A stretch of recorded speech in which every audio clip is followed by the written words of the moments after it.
नमस्कार। हिंदी कक्षा में आप सभी का स्वागत करता हूँ। आज मैं हिंदी व्याकरण से संबंधित एक अंश लिंग के बारे में कुछ विषय आपको बताना चाहता हूँ। जब हम हिंदी पुस्तक पढ़ते हैं उसमें अनेक वाक्य, उन वाक्यों में अनेक प्रकार के शब्द होते हैं। उन शब्दों को पढ़ते समय हमें पता चलता है कि उन शब्दों के द्वारा यह शब्द स्त्री जाति का है या पुरुष जाति का है। तो इस प्रकार के शब्दों को, पुरुष जाति से संबंधित शब्दों को पुल्लिंग कहते हैं, स्त्री जाति से संबंधित शब्दों को स्त्रीलिंग कहते हैं। इस प्रकार लिंग दो प्रकार के होते हैं, एक पुल्लिंग, स्त्रीलिंग। तो इस प्रकार एक पुल्लिंग शब्द,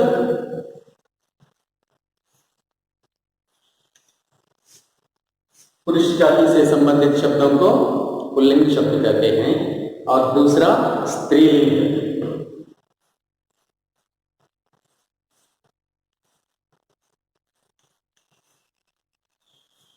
स्त्रीलिंग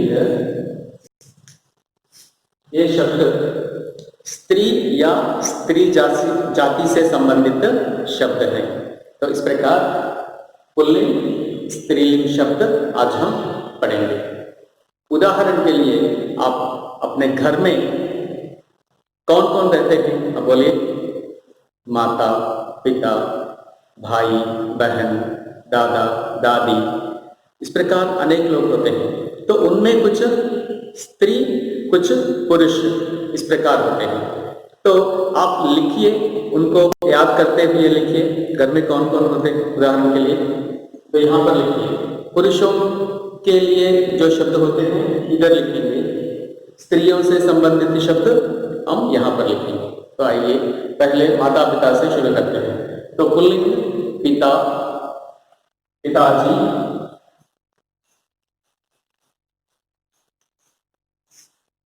पिताजी और माताजी।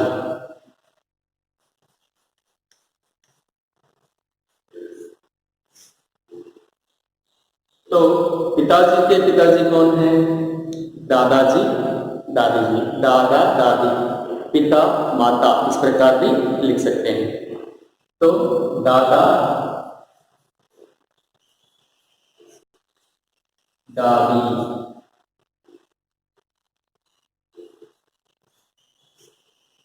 तो दादा कौन है? Fathers father. दादी कौन है? Fathers mother. Father mother. तो इस प्रकार ये फादर के पेरेंट्स हैं, ये दोनों। मदर के पेरेंट्स कौन है? मदर के मदर भी रहेंगे ना, तो मदर के मदर और मदर के फादर, तो उनको क्या कहते हैं? माता जी के पिताजी को हम नाना कहते हैं, नाना। So your mother's father is called नाना। और मदर्स मदर कौन है? नानी।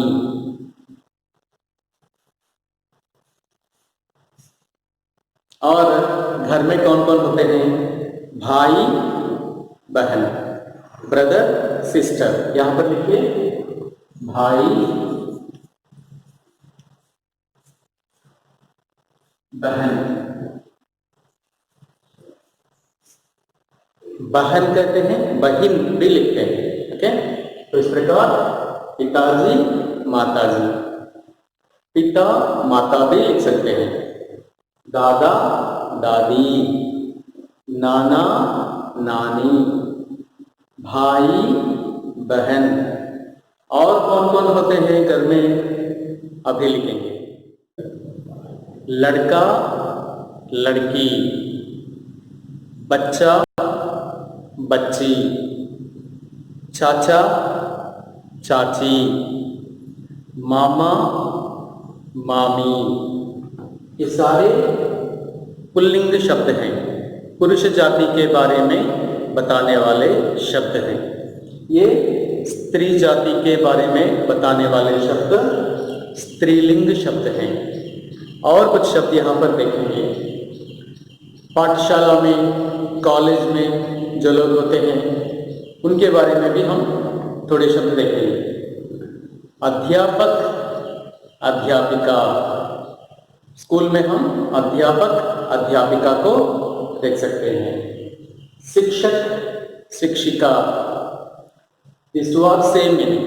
So, male, female. पुरुष, स्त्री। आचार्य, आचार्या। कॉलेज में जैसे हम प्रिंसिपल को देखते हैं ना, तो आचार्य, आचार्या। पुरुष, स्त्री। बालक, बालिका। छात्र, छात्रा। Boy, girl. And here students में बॉय स्टूडेंट को, मेल स्टूडेंट्स को छात्र कहते हैं, गर्ल स्टूडेंट्स को छात्रा कहते हैं। पंडित, पंडिताइन। गुरु, गुरुआनी।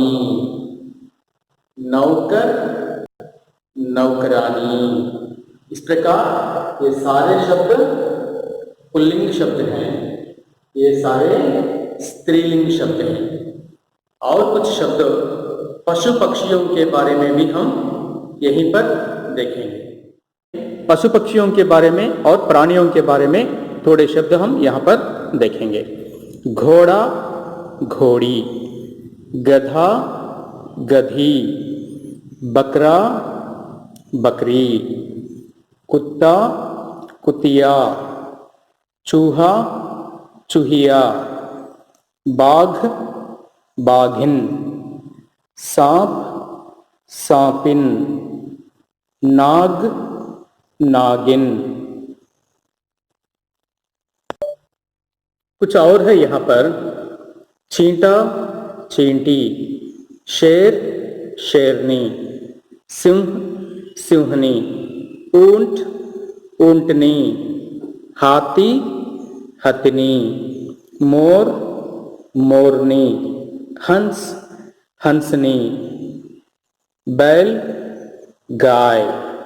बैल, गाय। कुछ शब्द नित्य पुल्लिंग, नित्य स्त्रीलिंग में होते हैं। उनमें मादा यानी स्त्रीलिंग और नर यानी पुल्लिंग शब्द लगने से स्त्रीलिंग और पुल्लिंग का बोध होता है। तो कुछ शब्द ऐसे होते हैं, उदाहरण के लिए भेड़िया, खरगोश, गेंडा, बालू, मगरमच्छ, ये सारे शब्द पुल्लिंग में और स्त्रीलिंग में प्रयुक्त होते हैं। लेकिन स्त्रीलिंग और पुल्लिंग का पता लगाने के लिए हमें क्या करना चाहिए? शब्द के सामने नर, नर का अर्थ है पुल्लिंग, मादा का अर्थ है स्त्रीलिंग, इसलिए पुल्लिंग नर, स्त्रीलिंग मादा, इस प्रकार लिखना चाहिए। तो यहाँ पर भी भेड़िया और यहाँ पर भी भेड़िया, लेकिन पुल्लिंग वाले यानी पुरुष भेड़िया को हम कहते हैं नर भेड़िया और स्त्रीलिंग वाले भेड़िया को हम कहते हैं, स्त्री भेड़िया को मादा भेड़िया। तो आप देखेंगे नर भेड़िया, मादा भेड़िया यानी पुल्लिंग वाले शब्द, ये सारे स्त्रीलिंग वाले शब्द। और नर खरगोश, मादा खरगोश, नर गेंडा, मादा गेंडा, नर भालू, मादा भालू, नर मगरमच्छ, मादा मगरमच्छ, ये सारे अर्थ आप जानते हैं। भेड़िया मीन्स उल्फ, तेलुगु में हम कहते हैं तोड़ेलू। खरगोश रैबिट, गेंडा, तो गेंडा भी आप जानते हैं तो जंगली जानवर है, तो इस प्रकार गेंडा। और भालू ये भी जंगली वाला है, बेयर कहते हैं इसे। मगरमच्छ क्रोकोडाइल ये भी जानते हैं। तो इस प्रकार और कुछ शब्द यहाँ पर हम देखेंगे। तो ऐसे ही पुल्लिंग स्त्रीलिंग के अंतर्गत यहाँ पर उदाहरण के लिए कोयल, गिलहरी, छिपकली, मक्खी, चील, ये सारे स्त्रीलिंग में भी वैसे ही प्रयुक्त होते हैं। लेकिन पुल्लिंग स्त्रीलिंग इन दोनों का अंतर जानने के लिए हम कहते हैं नर मादा। नर का अर्थ है पुल्लिंग, मादा का अर्थ है स्त्रीलिंग। तो इस प्रकार देखिए, नर कोयल, मादा कोयल, नर गिलहरी, मादा गिलहरी, नर छिपकली, मादा छिपकली, नर मक्खी, मादा मक्खी, नर चील, मादा चील। तो इस प्रकार इन सारे शब्दों को आप लिखिए और अभ्यास कीजिए। और कुछ शब्द मैं श्याम पट पर दिखाता हूं। आइए।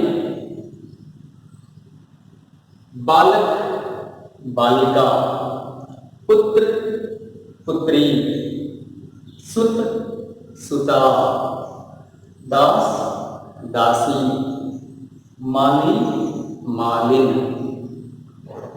उसी प्रकार और कुछ शब्द मालिक, मालकिन, धोबी, धोबिन, सुनार, सुनारिन, सेवक, सेविका,